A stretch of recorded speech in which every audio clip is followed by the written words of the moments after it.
এখন এটি নাতিরা ছেলে পরিবেশন করব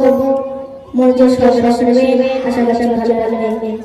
তারা তারা তো দাদা নারায় তাকবীর আরে জোরে জোরে বলে নারায় তাকবীর কে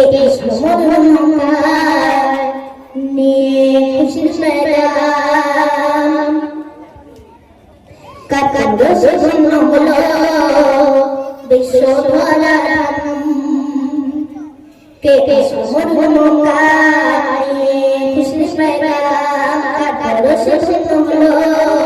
বিশ্ব ধরাধাম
Kata